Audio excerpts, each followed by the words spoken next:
माँ अपने बेटे के साथ खेल रही थी। तभी उसने अचानक देखा कि बेटा उसे एक अजीब नीच और भद्दी नजरों से देख रहा है। उसकी शक्ल सूरत बिल्कुल भी 5 साल के बच्चे जैसी नहीं लग रही थी। माँ को तुरंत कुछ गड़बड़ महसूस हुआ। उसने जल्दी से बेटे को दूर धकेल दिया, लेकिन अगले ही पल बेटा फिर से मासूम और भोली सी शक्ल में लौट आया। शुरू में तो औरत ने सोचा शायद वो ही ज्यादा सोच रही है, लेकिन रात को सोने के समय कमरे का दरवाजा अचानक एक जोरदार लात से खुला। दरअसल बेटा कह रहा था कि उसे बुरा सपना आने का डर है, इसलिए वह माँ के साथ सोना चाहता है। माँ बेटा एक साथ सो गए, लेकिन जब वो गहरी नींद में थी, बेटा चुपचाप उठकर उसके पास आया और धीरे धीरे अपना हाथ उसके गाल पर फेरने लगा। धीरे धीरे और भी अजीब बातें सामने आने लगीं। जब भी माँ अपने पति के साथ जरा भी नजदीकी बढ़ाती, बेटा उसे गुस्से और नफरत भरी नजरों से देखता, जैसे उसकी शिकार उसे किसी ने छीन लिया हो। एक दिन तो उसने माँ के सामने धमकी भरे शब्द भी कह दिए। माँ की रूह कांप उठी, लेकिन सच्चाई जानने के लिए उसने बेटे से खुलकर बात करने का निश्चय किया। मगर जैसे ही वह बेटे के कमरे में दाखिल हुई, बेटे ने अचानक लाइट बंद कर दी। अंधेरे में माँ का संतुलन बिगड़ा और वह जोर से जमीन पर गिर पड़ी। ये तो बस बदले की शुरुआत थी।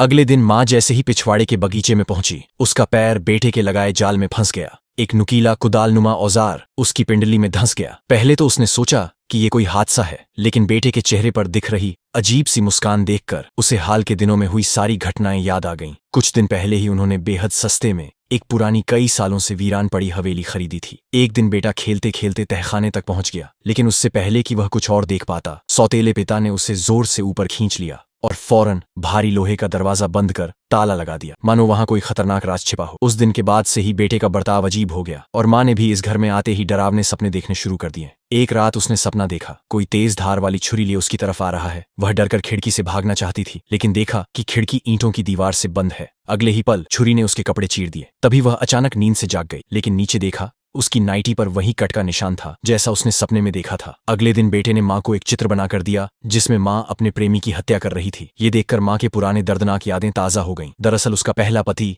एक हिंसक औरत मार था, जिससे तंग आकर उसने कट्टर से उसकी हत्या कर दी थी। फिर वह अपने वर्तमान पति से मिली, जो उसे बेहद स्नेही और परफेक्ट इंसान लगता था, लेकिन असलियत में वह हर रात उसके पेय में भारी मात्रा में नींद की दवा मिलाता था। उस रात माँ की नींद अचानक खुल गई और उसने देखा कि पति बिस्तर पर नहीं है। वह आवाज का पीछा करते हुए तहखाने तक पहुंची, जहां पति दीवार तोड़ रहा था। माँ ने हैरानी से पूछा, ये सब क्या हो रहा है? और तभी एक बड़ा सच सामने आया। असल में उसने अपने पहले पति की हत्या नहीं की थी, बल्कि यह हत्या उसके वर्तमान पति ने की थी। उसने ऐसा सिर्फ इसलिए किया ताकि वह औरत को अपना बना सके और फिर वही घर खरीदा जहां उसने लाश छुपाई थी। सच्चाई जानकर माँ का गुस्सा फूट पड़ा। उसने पास पड़ी कुदाल उठाकर पति को मार डाला और फिर अपना वही पुराना कट्टर उठाकर झिझक अपना गला रेत लिया। फिल्म के अंत में बेटा अकेला बगीचे में बैठा था और उसके पास बैठा था उसका भूतिया असली पिता।